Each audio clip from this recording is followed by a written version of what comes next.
welcome back. Welcome back, everybody. I'm your host of the Dynastyers podcast, Darius Capers. Please check me out on my social medias at Darius Capers or Darius_Capers. Please give the Dynastyers podcast a sub on YouTube. We are pushing towards the goal of 300 subs. We have been doing the YouTube thing long, but 300 is on the horizon. Please also give us a follow on Instagram at the Dynastyers podcast. Trying to go up on the following there, man. Y'all leaving me hanging, but it's okay. We're going to get that following on Instagram as well, just as much on the YouTube. Please give one of our partners at the Capers Cares Foundation on Instagram a follow as well. They're doing a lot in the community in the Raleigh, Durham, Chapel Hill area, trying to expand down there to Rayford as well. So please follow and tap in. Don't be afraid to donate. And last but not least, please check out my guest, her information for her new job and what she does, Flow Corps on Instagram. Please do that. Give them a follow, check them out. They have a lot of good information on their page. Speaking of special guests, have a tremendous special guest with me right now, Miss Kianna Speight. She is a legend in college basketball, a hooper to say the least. Miss Kianna, please introduce yourself to the people. Hey, my name is Kianna Speight. As Darius mentioned, I play college basketball both at Davidson College for my undergrad years, for my first 4 years of college, and then I transferred to Campbell University for my fifth and final year because of a previous ACL injury. So I transferred for my grad year, and that's where I finished off my career. Yeah. And I apologize. It's Speight, not Speet, right? Speight. It's Speight, Okay. yeah. Okay, cool. Want to make sure I'm giving you the respect that you so deserve. And you guys will realize why I'm saying that, because if we're just looking at Miss Kianna's high school numbers are tremendous. From Conway High School in Arkansas, if my research is correct. Arkansas. I'm looking, it says you averaged about 17 points in high school, 2 steals, 3 assists, 4 rebounds. Taking us back, aren't we? Gotta go back and give praise where praise is due. Scored 700 points in 2 seasons. That's tremendous. You know, people speak efficiency from the 3-point line. Kianna is the staple of efficiency. 40% from 3, 50% from the field, 56% from the field. That is amazing. Also says you made it to the Arkansas 7A state title game. Yeah, we made it my junior and senior year. That is amazing. See, furthest we ever went in the high school playoffs was the 3rd round, and we got bounced by teams a lot better than us. That is amazing. And it says you were all conference in 2014, 2015. I'm seeing other accolades. You got all USA Arkansas girls second team. That is team Mike Conley versus Arkansas versus Tennessee all-star game, state all tournament team, 3-year varsity player. That is amazing. Like, what more can you want in a high school career, essentially? I mean, other than a torn ACL, not much. No, I loved high school. My high school team was pretty good, as you can see. A lot of us ended up going to forward to play in college. We have a couple people who went on to play pro after that. So we were a great group of girls. We challenged each other, and then we stuck together we actually started playing together in 5th grade for AAU, and we stuck together all the way through senior year. So by that senior year, you can obviously tell we were meshing. We were just having fun out there. That's amazing. And you mentioned a torn ACL. If I'm remembering correctly from what I read, you had a few injuries playing basketball. Yeah. So now looking back, I can definitely say that my injuries were a blessing in disguise. So going back to high school, I tore my left ACL right before my junior year. So played that sophomore year of summer ball. I was feeling good. Like, this was going to be my season. I just felt it in me. And this is where recruiting really starts to pick up right before that junior year. So I felt good going into that junior year, tore my ACL in that last recruiting period. So I missed my junior season, came back my senior season, played that season. Excuse me. And then went to Davidson freshman year, played that season, tore my ACL, start of sophomore season, and then also broke my wrist that season. So that's where that red shirt came in. It was actually kind of funny how it happened. A post player was trying to block my 3-point somewhere he wasn't supposed to be out of that paint, you know, and he wanted to fall on top of me. So that was the broken wrist, came back, played 2 games, and then tore my ACL. And then from there, when I got to, from that point on, people called me Grandma Key, because that's how I was playing for the rest of my years, because I was barely getting along just because I had 2 bad knees. But, you know, it was a blessing and curse, because I wouldn't have ended up at Campbell and ending my career the way that I did. So. And so, man, the second one was the opposite knee? Yep. So the left knee in high school, the right knee in college. Man, and see, I can speak from experience because I actually tore my ACL when I was at Campbell. I was kind of training, trying to be able to walk on to the team, and I just playing in the intramural game, just, you know, went one way, my knee went the other way, and it's just it happened so fast, man. And it really does. Just doing routine things that you do every single day. Like that first one, I was passing the ball, and then I guess my knee decided it wasn't having it that day. And then that second one, it was one of those plays where you turn the ball over and you do that little fake hustle play, you know, where you chase after a person where you know they're gonna make their layup. And so I was going to turn back around, and it just collapsed on me. So yeah, and I can definitely I don't want to stick on the negative too long, but I can definitely tell you that I understand you said Grandma Key. I was feeling like a grandpa once I tore mine, because when I tell you, like, my athleticism coming in from high school, I was dunking, catching lobs, and that happened. Oh, all that was out the window.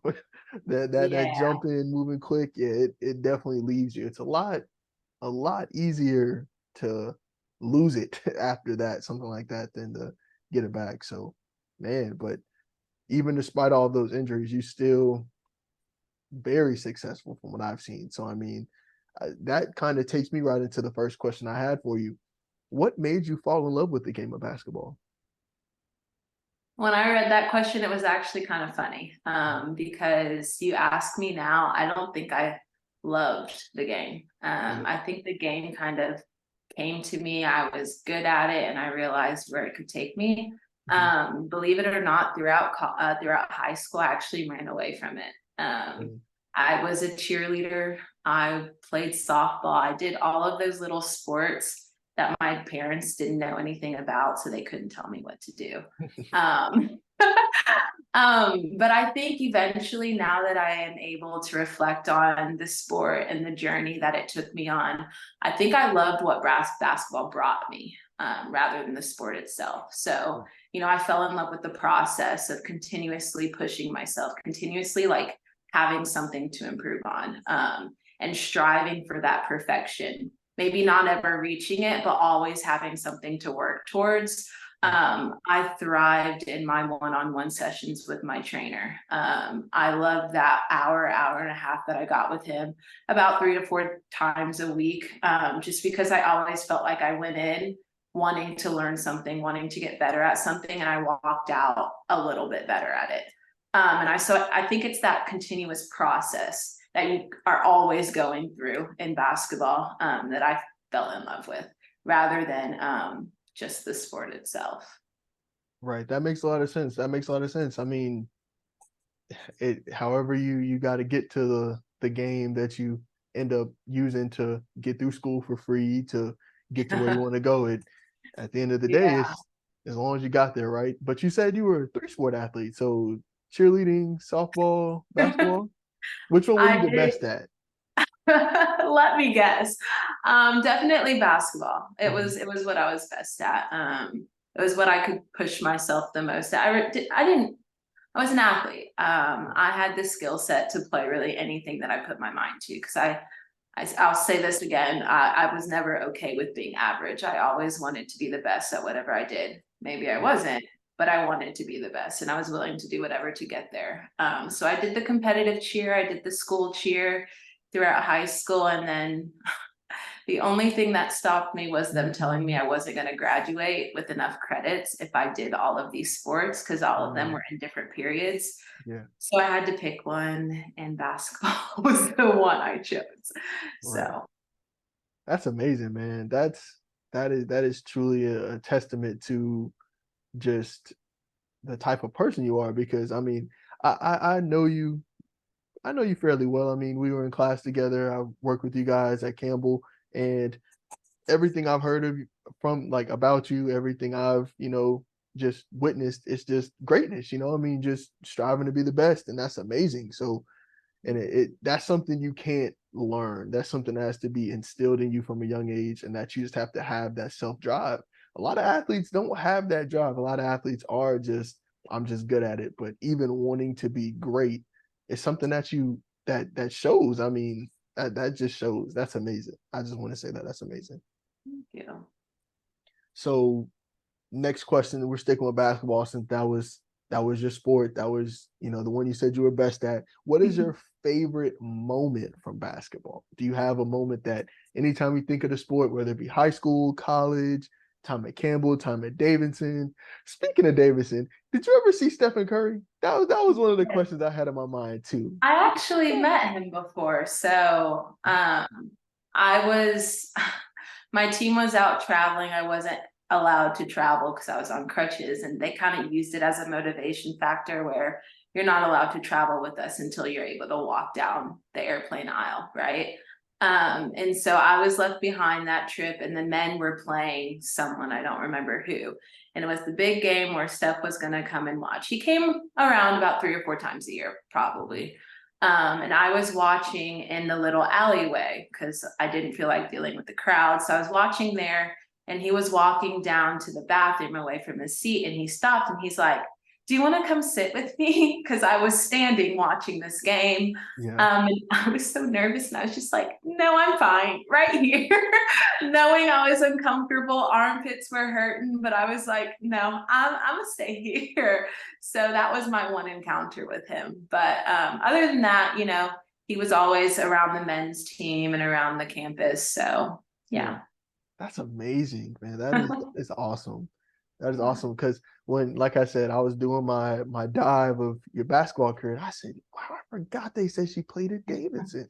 I wonder if she ever messed up. So I had to get that question on there for the Yeah, people. I get that question a lot. Immediately when I say Davidson, people are like, "Oh, you must know Steph Curry." And I'm like, he was there years before me. So Exactly. Yeah. yeah. That's awesome though. But going back, I don't think that encounter would be the favorite basketball moment, right? So what is That that would be moment for sad if it was. I you?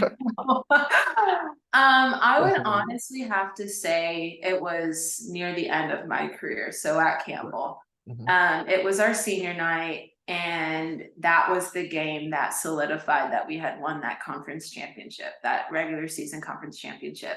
So the trophy came out. It was our senior night, which meant all of my family was there, which they didn't really get to come to a lot of my games since they were so far away. They were always watching on the computer wherever we were playing, but they were never not able to be there that often. So the fact that all my family was there, my brother came in, surprised me during shoot around. I had no idea he was going to come.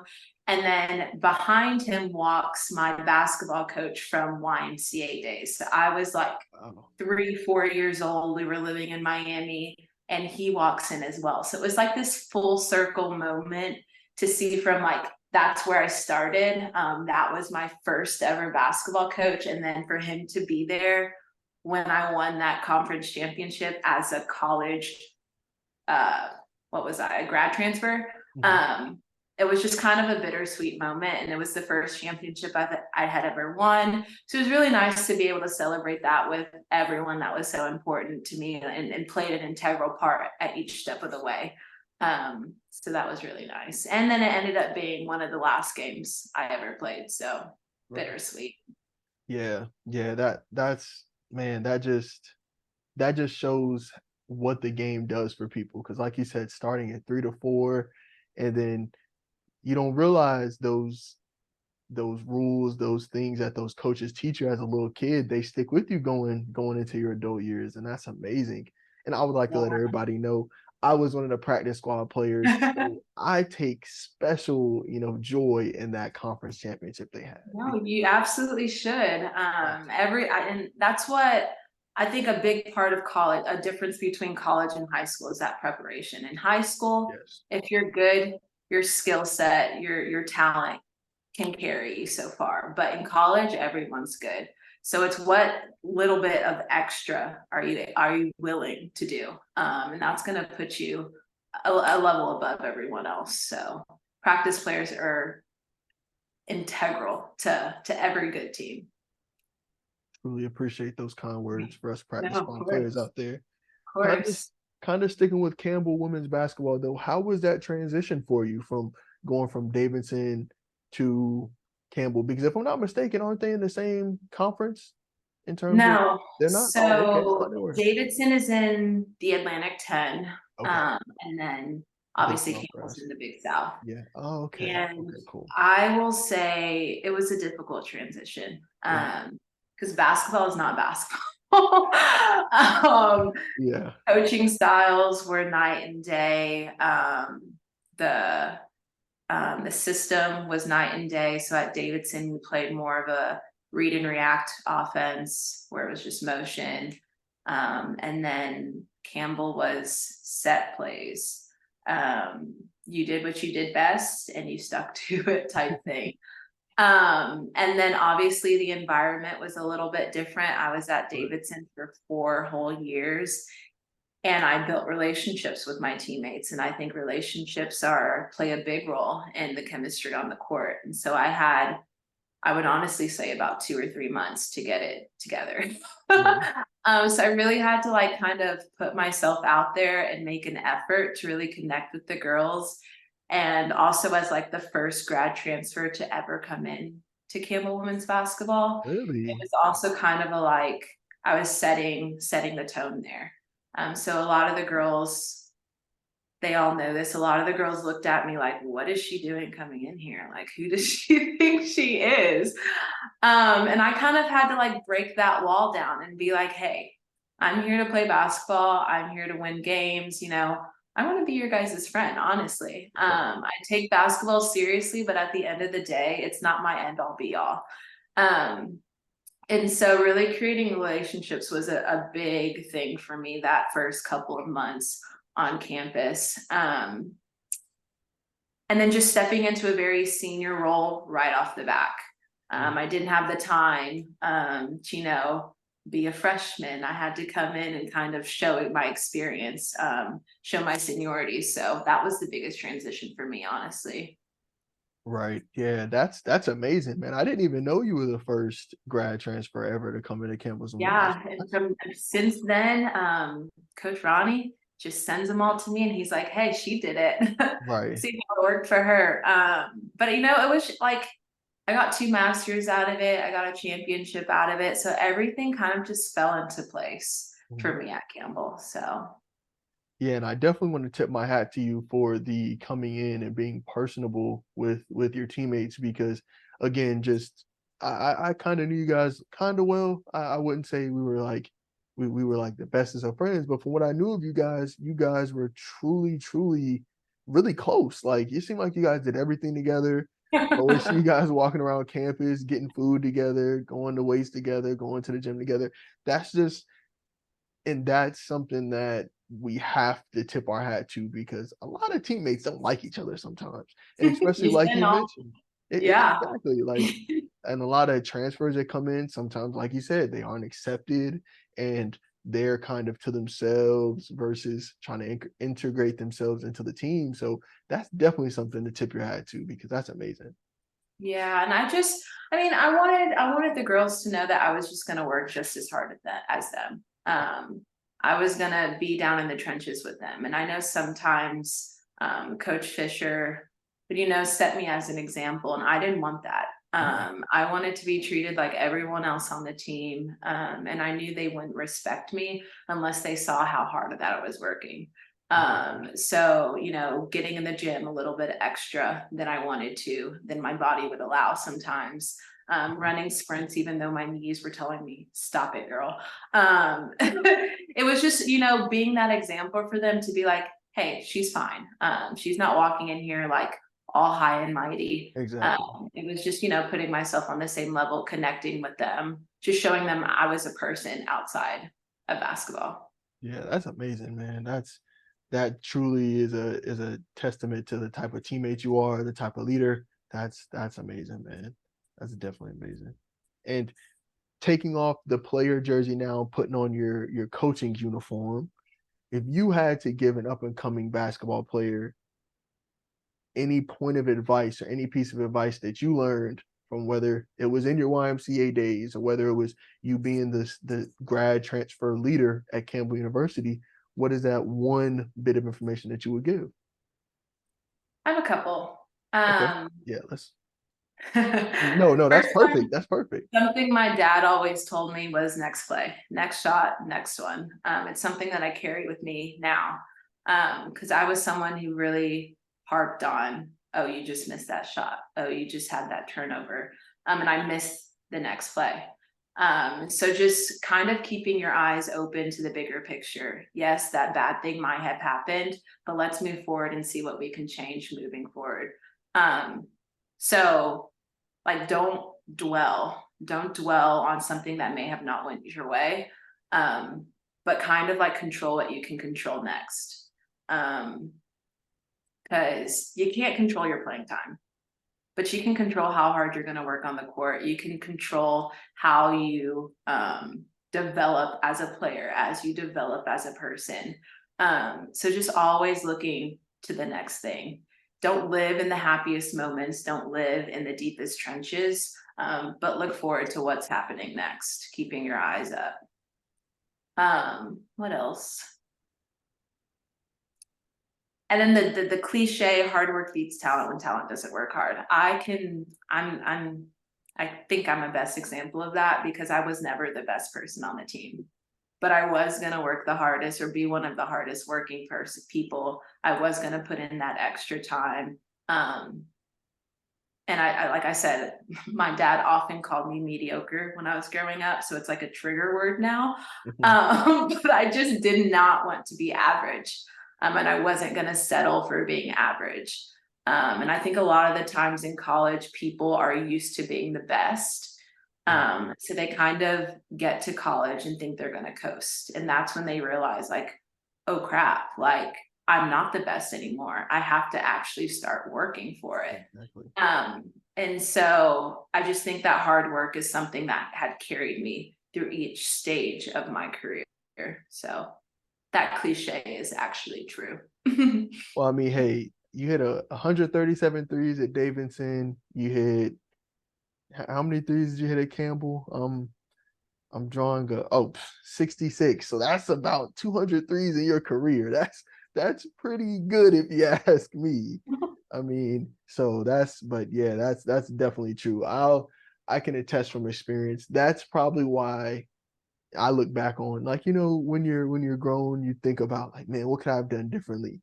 And I think back on how I was when I played in my younger years, and I was honestly that way too. Like I would soak so bad sometimes. I could I could get 15 points, but if I miss the next two, it's just like, what is going on with me? And that's that's something that the great players don't have. And so like I take that piece of advice even to my work now. Like, oh, I messed up on that report. Oh, I spelled that word wrong and sent it to my manager. Like, don't worry about it. Get the next thing right. Make sure you do the next 4, 5, 6 things right. So that's a good bit of advice to have.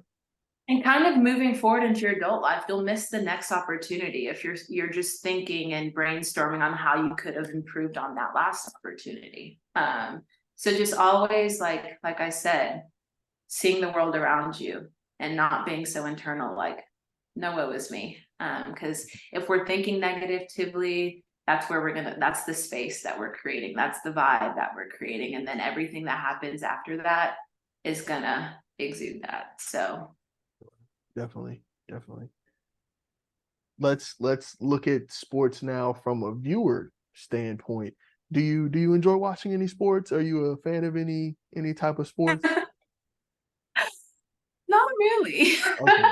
So I'm a person that watches with company when, I'm invited to things or they're like, oh, let's go watch this game, or during the important moments of the season. So like the playoffs, Mhm. March Madness, that's when Kianna starts to tune in, but I can't say I watch it on the regular. Right. Okay. No, that's okay. That's okay. That's good. A lot of people are that way. It's the NBA season's too long. The WNBA they're playing, it seems like year round. It's just college basketball is a 30 something game season.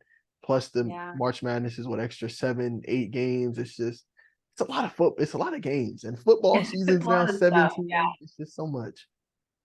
So much. So now pivoting into your life now, doing a little more research, like I said, see you're into fitness now, right? Like you're into the fitness lifestyle. I am into the fitness industry. But I Again, think shout it's a out to Flow Corps. Give them a nice little Yeah, plug. look here we go. Yeah, no, so I think it's a manifestation of like how intertwined sports have been in my life. Being a part of a team for one.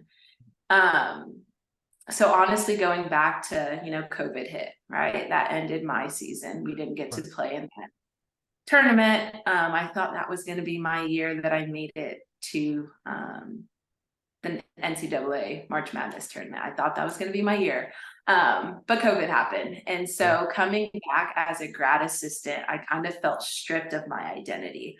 Never did I ever like identify myself as an athlete. I was always student athlete because I took school very seriously.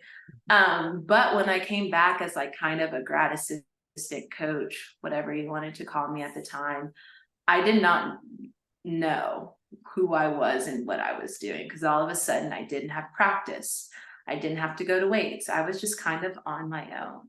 I was able to create my own schedule. And so after that, I was like, oh, wow, I need to move my body because someone's not telling me to move my body, but like, Right. I know this is what I enjoy doing. Um, and so fast forwarding to when I moved to Raleigh permanently, I got into group fitness. So I started boxing, and I loved it. And I think it was because I still felt part of a team. I was around these people when I wouldn't show up to my typical class, people were holding me accountable, like, where you been, Kianna? And then since I was a little athletic still, the coaches started picking on me, right? So they would be like, I know you can do better than that, pick up heavier weights. And so I liked that little motivation as well. Um, and so gradually I needed a hobby because I had too much time on my hands. And Right. so I always felt like I was good at the workouts, but I wasn't good enough to teach it. But then I really got close with one of my instructors. And, it was that little whisper in my ear that kept telling me, just do it, just do it. So I actually started teaching. So I am teaching, they call it reformer, or yeah, reformer Pilates.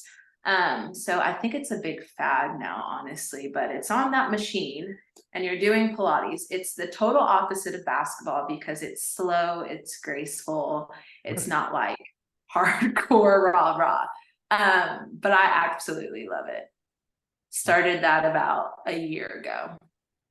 That's really cool, man. That's really cool. I'm a little fitness guy myself because I tell you, man, I don't feel as fit as I used to be back at 21 and 20 when I was running around against Yeah. y'all, man. I don't feel it as anymore. Like you said, them knees, ooh, that's where you Yeah. feel it. And honestly, I feel like the second I stop moving is when it's going to start to hurt. Yeah. So, fitness is a stress reliever for me now. It takes me into a different space. It's where I feel my most confident. Right. If I do not create movement in my body every day, it just kind of turns me around. Whether that's walking, I call myself a gym whore, honestly, because I box, I do the Pilates, I lift. It's kind of like we wake up and we're like, what do we feel like doing today? And that's what we end up doing. I've tried a little bit of everything, just hopping around all the different gyms around Raleigh. That's dope. Okay, so it's no schedule. It's just, we're going to box today. We're going to run a Oh 5K. no, we're on a schedule. So it's Oh, funny because in college, coaches tell you we have a 6 a.m. workout, and you're like, really? You want me to wake up that early? But now I wake up at 5 a.m. every day. wow. And it's just like something I do. And it's my routine. I may not know what workout I'm gonna do, but I set my alarm every day for 5 a.m. to go work out and get it in. That's dope. And see, that pretty much kind of answers what I had for the second part of that question, taking that basketball mindset, because it sounds to me like you give whatever that activity is for that day, your all, and you try to be better than the last day. That's what Oh I'm yeah. getting. Oh yeah, for sure. And I think taking that into instruction as well. Whereas because clients are coming in and they're paying obviously their memberships, I want to give them the best experience possible. So I create my own playlists, I program my own classes, and I want them to enjoy their movement. I want them to get into this flow state, and feel better than when they walked in. So whether that's me bringing the energy, whether that's me, how are you today? So I just try to be the best instructor as a person, and then as an instructor that I can be for them. And that's continuously like watching YouTube videos, researching on different exercises, just not being complacent is how I approach fitness these Mhm. days, both in my own workouts and in the workouts that I lead during class. Cause I just feel like if you feel like you're the best person in the room, you're not in the right space, right? Exactly. So like I said, continuously trying to be a better instructor, continuously trying to get stronger in the weight room or get better in boxing. Kid you not, I punched myself in the face yesterday because I missed the bag. So little Mhm. things like that, trying to improve every single day, is something that I keep in my head. That's amazing, man. That's just that pushing yourself to want to be better than the previous day. That's awesome. And see, you mentioned the playlist. You mentioned the playlist. So when I was thinking Pilates, I was thinking of like kind of like a yoga type thing, like quiet. And you guys play music when you're doing Pilates? We get it in. So that's the thing. It's slow, but it's very functional and it's still strength based. So you'll have to come try it sometime. But Yeah. everyone that comes in, my job, my goal is to make your muscles quiver, right? So we have these springs that create resistance, that create, that the strength building part of it. So it's not stretching per se, but we're targeting those small twitch muscle fibers that heavy lifting can't really get into. Um, so going back to the playlist, yes, we play real music. So, and it's really just a mood dependent thing. And this is how I was while playing. If I was like sad, I would be playing slow music. You would never know it because I was vibing, but like slow music, throwbacks, maybe Jonas Brothers one day, but then we're playing the hardcore rap the next day. That's kind of how my playlists in class are. We had Justin Bieber and Justin Timberlake the other day. And then the next day we had Nicki Minaj and Lizzo. So like Uh, very all over the place. yeah. That goes again to show like I just like to create an experience where I am. I want to share that with everybody else. And so we're all over the place with our music.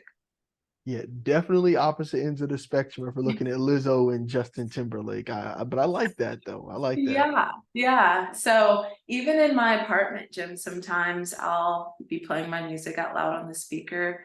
And Mhm. I'll have to catch myself because I might be playing some Adele sometimes, Yeah. and people will walk in and just kind of look and be like, "You're good."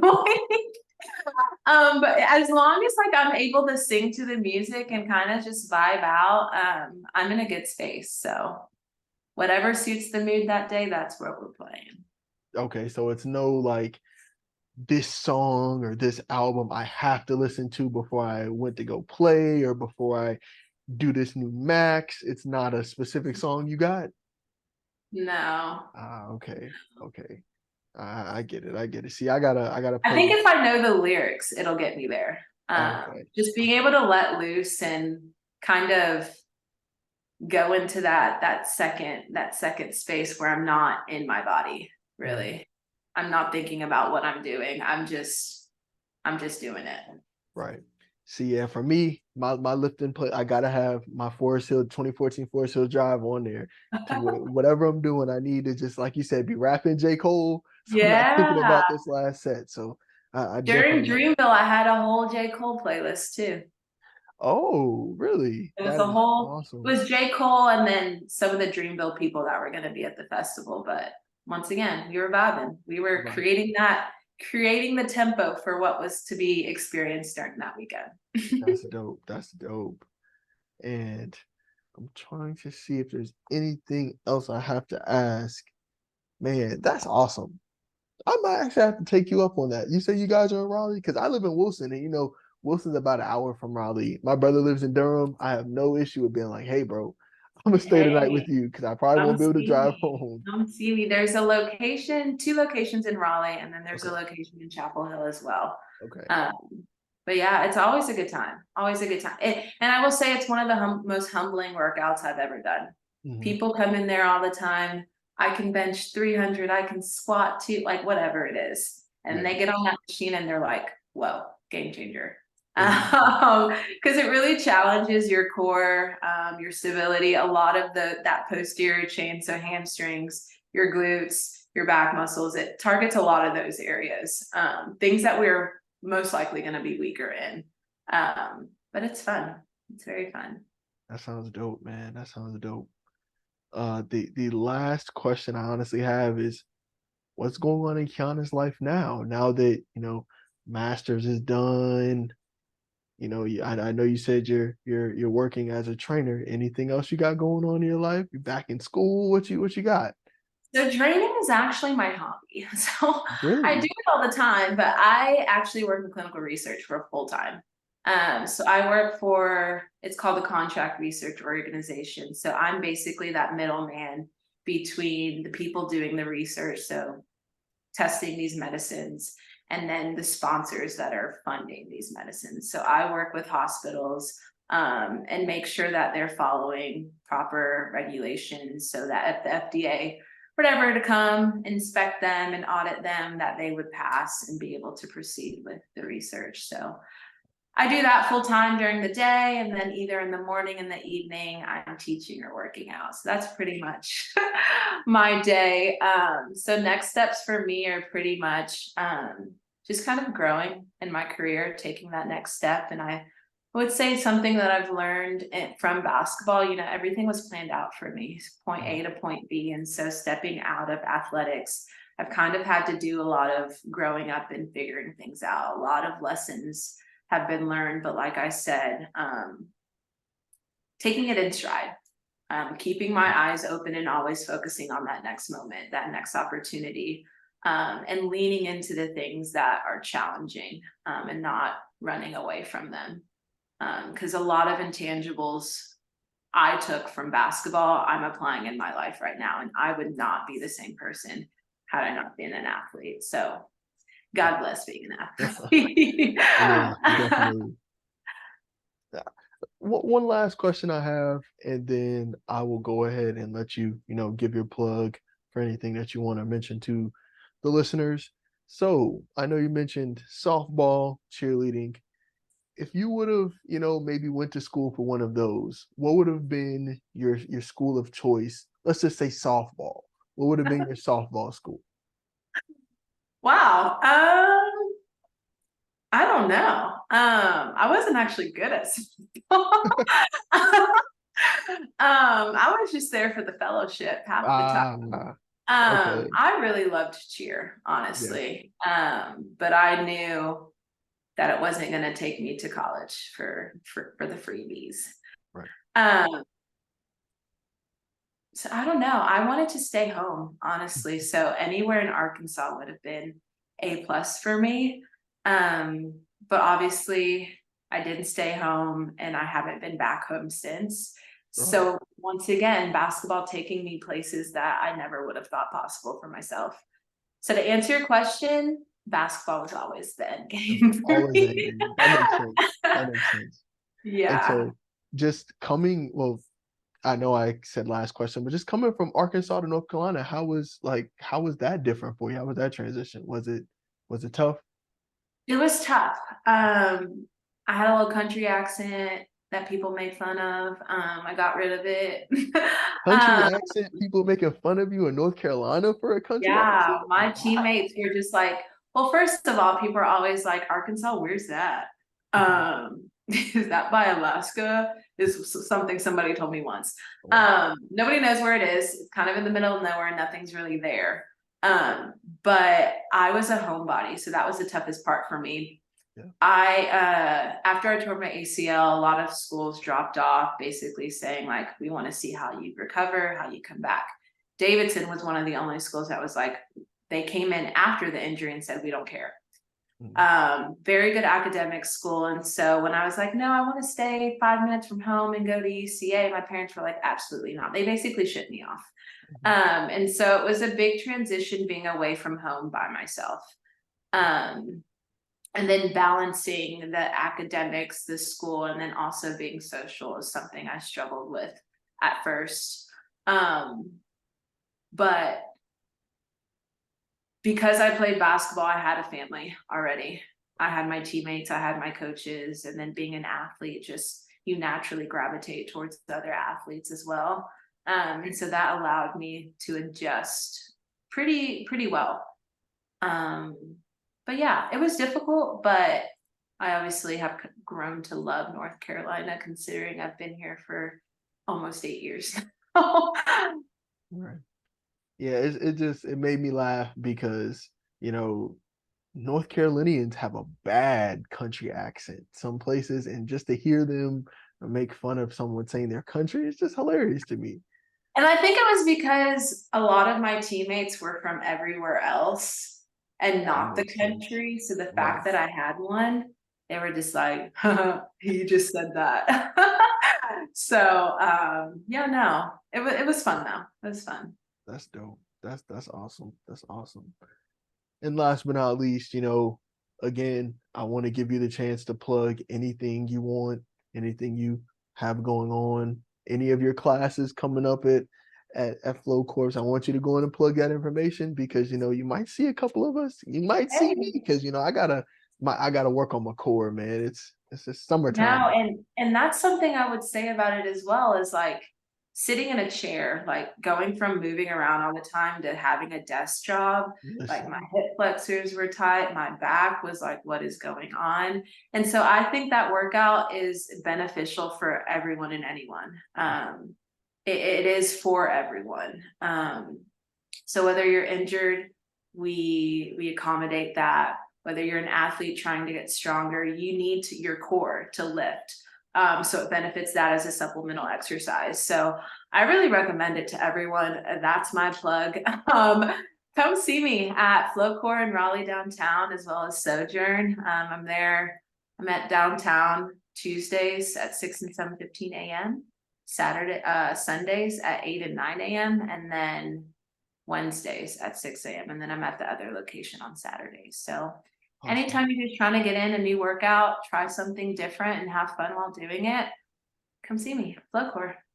awesome. Because man, working with Pfizer, I love it because I get to work from home. But man, I'm sitting in a chair 6, 7 hours of my day. It's just like, Yeah, it's yeah, crazy. Honestly, you forget to get up and then you're just like, you get up and you're like, whoa, I've been sitting down a long time. yeah. So So I love my Apple Watch. Apple Watch tell me, hey, it's time to stand. right, right. Um, yes, but again, I just want to thank you, truly thank you so much for making time out of your busy schedule to just come on here and just talk with me. You know, it's been an amazing interview from my standpoint. Just hearing like just your journey, you know, because I can relate with you. I've had a major knee injury and never recovered, but seeing someone that was able to have two of the same knee injuries that I had, one each leg, and then still recover, still be able to be a dominant college basketball player. That's amazing. So I really, really truly appreciate you for your time. Thank you so much for having me. Yes. And again, everybody, please make sure you follow Kianna on Instagram. I will definitely make sure to leave her information in the bio below, in the comments below. Please give Flow Corps a follow. Also, follow us at all the pages we mentioned at the beginning. We'll leave those comments down below as well. And until next time, this is Darius Capers with the Dynastyers podcast. Thank you again, Miss Kianna. And until next time. All right. See ya.